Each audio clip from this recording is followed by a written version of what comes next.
দেখো সব একদম সুন্দর রস খাই, এই যে একদম গোল গোল হয়ে গেছে দেখো। এই দেখো এটা নিচে দাও, একটা উঠাই। এই দেখো কি সুন্দর একদম। এটা কাইটে দেখি কতটা রস সুন্দর ঢুকছে। এই দেখো একদম একটু কোনো জায়গা কাঁচা নাই, একদম পুরোটাই যে রস খেয়ে একদম ভরে গেছে রসে। তোমরা ছিলা। হ্যালো বন্ধুরা, মলা রান্নাঘরে তোমাকে সবাই স্বাগত জানাই। আজকে ভাবছিলাম ভিডিও বানাবো না, কেন কি ভিডিও তো একটু ভিউসও আসে না আর সাবস্ক্রাইবারও বাড়ে না। আমি হয়ে গেছে ডিমোটিভেট। তো তো ডিমোটিভেট তো হয়ে গেছি। তো তারপরে অনেক সময় শুয়ে শুয়ে অনেক বড় বড় ইউটিউবারকে ভিডিও দেখলাম যে ওরাও অনেক স্ট্রাগল করছে, তারপরেই ওরা সফল হয়েছে। তো ভাবলাম আমি আজকে তাই ঠিক আছে, মোটিভেট তো হয়েছে একটু, তো একটা মিষ্টি দিয়েই আবার আজকে শুরুয়াত করি। তো চলো একদম ইজি ভাবেই বানাবো। দোকান দিয়ে যে প্যাকেট গুলো যে কিনতে পাওয়া যায় গোলাপ জামুনের, এর এই একটা প্যাকেট, এই দিয়ে আজকে গোলাপ জামুন বানা দেখাচ্ছি। একদম ইজি ভাবে তাড়াতাড়ি বানানো যায়। তো আমি সবচেয়ে প্রথমে নিয়ে নিচ্ছি এই কড়াইতে 200 গ্রাম পরিমাণ চিনি, আর দিয়ে দিচ্ছি অল্প একটু জল। কড়াইটা ভালোই গরম হয়ে গেছে। আর এই অল্প কটা পকেটে করে এলাচি নিয়েছি, এই এলাচি কাটাও দিয়ে দিই এর মধ্যে।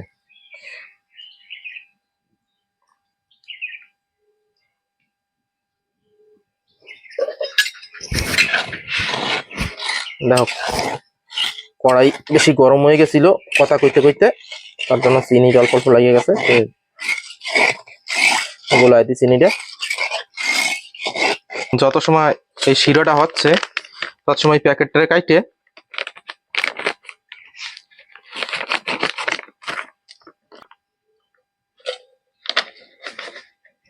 এতে সবকিছু মিলানোই থাকে, দুধ তেল যা যা দেওয়া লাগে, ময়দা যা যা দিয়ে গোলাপ জামুন ধরে বানায়, সবকিছু মিলানো। এই যে মিক্সচার যে প্যাকেট সেইয়াই নিছি।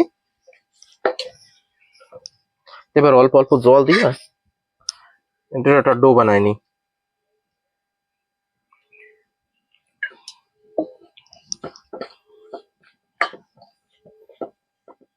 বেশি নরম করে বানানো যাবে না, যদি এই ডোটা বেশি নরম বানানো হয়ে যায় অনেক বেশি তেল খাবে, আর শিরায় যখন ভিজাবো সেই সময় একদম গলে যাবে। তার জন্য মোটামুটি একটু শক্ত শক্ত করে ডোটা বানায় নিতে হবে,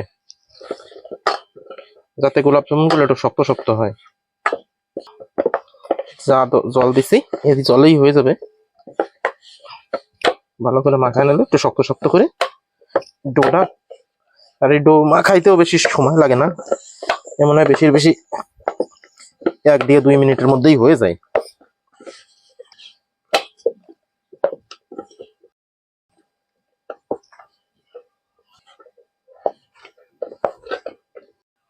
এই যে শিরাটা একদম হয়ে গেছে, সুন্দর ফুটে গেছে, হয়েও গেছে। অনেক বেশি গাঢ় শিরা তো বানানোর দরকার নাই, পাতলা করে শিরা বানাইতে হবে, হালকা যেন একটু চিপচিপা হয় সেরকম বানাই নিচ্ছি। তো এটা এবার আমি ঢাইকে ধুয়ে দিচ্ছি। হ্যাঁ তো বন্ধুরা, শিরাও কমপ্লিট হয়ে গেছে বানানো, আর এই যে ডো তো সেই সময় আমি বানাই যে রাইখে দিছি। এবার এইটারে গোল গোল করে গোলাপ জামুনের যে শেপ, সেই শেপে বানায় নেব। তো এই ডো গুলানটা এরকম ভাঙিয়ে এরকম লম্বা লম্বা যে করে নিছি, এরকম গোল গোল করে আগে একটু ভাঙিয়ে ভাঙিয়ে ধুয়ে দেবো যে সাইজে বানাবো। তারপরে এটার টুকরা উঠাবো আর গোল গোল করে নেব। আর এদিকে কড়াই দিয়ে দিচ্ছি চুলায়, কড়াইও গরম হয়ে গেছে। তো কড়াইতে সবচেয়ে আগে একটু রিফাইন্ড তেল দিয়ে দিই, এটাও আস্তে আস্তে গরম হইতে থাক। তেল গরম হইতে হইতে যেই কটা বানায় ফেলাবো সেই কটা ভাজে তারপরে উঠে দিয়ে দেবো শিরায়। এবারে যে ভাঙ্গে ভাঙ্গে যে টুকরাগুলো রাখছে এর মধ্যে একটা টুকরা নিলাম, ভালো করে ডলে নিতে হবে হাতে, যাতে কোনো ক্র্যাক না থেকে যায় বানানোর পরে। যদি ক্র্যাক থেকে যায় তো ওই জায়গা দিয়ে তেলে যাই দেবো ভাজা, সে সময় ফাইটে যাবে। তো একদম ভালো করে এরকম ডইলে বানিয়ে নিতে হবে যাতে ক্র্যাক না থাকে। এই যে একটা প্রথমটা বানানি, সে দেখো কোনো জায়গায় একটু ফাটা টাটা নাই। এবার বাকিগুলো এরকম করে বানায় নিচ্ছি।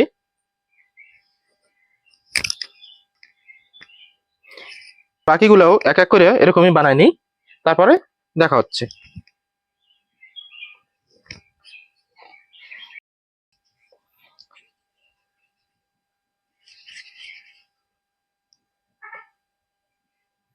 এই যে সব কটা বানানো হয়ে গেছে, কমপ্লিট হয়ে গেছে, এই যে বানানো।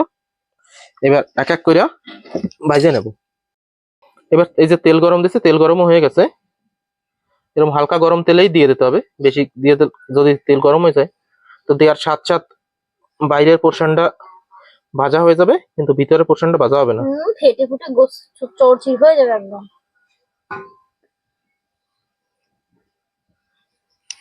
গোলাপ যেমন হবে না, তা ফাটা যেমন হয়ে যাবে। এই তো আস্তে আস্তে আছে ভাজতেছি, হালকা হালকা ব্রাউন কালার আইসেও গেছে। এরকম আস্তে আস্তে করে আর একটু ভালো করে ভেজে নিতে হবে। হ্যাঁ, লড়াই লড়াই চারি পাশে একদম বরাবর ব্রাউন করে ভেজে নেবো। এই যে সুন্দর করে ভাজা হয়ে গেছে।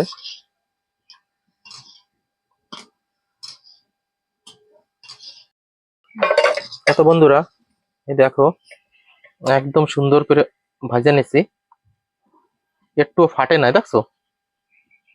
এবার জাস্ট দিয়ে দিচ্ছি শিরায়। এবার বাকিগুলোও এইভাবেই ভেজে নেব।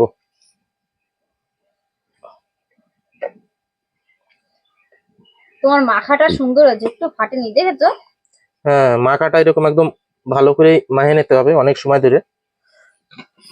বেশি সময়ও লাগে না, ওই 5 মিনিটের মতোই হয়ে যায়। লাস্ট টাইম আমি বানিয়েছিলাম, কিরকম হয়েছিল? এরকম লড়াই চড়াই দিয়ে ভাজতে হবে, না এক পাশে কালার হবে সুন্দর আর এক পাশে কালার হবে না। এই দেখো এইগুলো ভাজা হয়ে গেছে, এই দেখো একদম সুন্দর ভাজা হয়েছে, আর একটা কিন্তু ফাটে নাই। আর এই ধর আগের বার যেগুলো দিছি তারাও দেখাচ্ছি, ওগুলো একদম ফুলে সুন্দর রস খাইয়ে ফুলে ফুলে গেছে। ওগুলো নিচে পড়ে গেছে। এবার একটু একটু সময় এটা ঢাকিয়ে রাখি, তারপরে দেখাচ্ছি। হ্যাঁ তো বন্ধুরা, প্রায় ঢাকিয়ে রাখছি, প্রায় 5-10 মিনিট হয়ে গেল। এই দেখো সব একদম সুন্দর রস খাইয়ে যায়, একদম গোল গোল হয়ে গেছে। দেখো, এই দেখো এটা নিচে দাও, একটা উঠাই। এই দেখো কি সুন্দর একদম। এটা কাইটে দেখি কতটা রস সুন্দর ঢুকছে। এই দেখো একদম একটু কোনো জায়গা কাঁচা নাই, একদম পুরোটাই যে রস খেয়ে একদম ভরে গেছে রসে। তোমরা ছিলা তো খাইয়ে দেখি এখন। একদম মুখে দেওয়ার সাথে সাথে না গলে যাচ্ছে পুরো একদম, মানে চাবানোর কোনো দরকারই নেই, খালি মুখে দাও আর চুষা দাও। ওয়াও! তো কেমন লাগলো আজকের ভিডিওটা? যদি ভিডিওটা ভালো লাগে প্লিজ ভিডিওটা একটা লাইক করে দিও, আর চ্যানেলটাও সাবস্ক্রাইব করে দিও, যাতে আমি আরো এরকম নতুন নতুন ভিডিও নিয়ে আসতে পারি তোমাদের জন্য। আর আজকের ভিডিওটা দেখার জন্য অনেক অনেক ধন্যবাদ। Thank you for watching.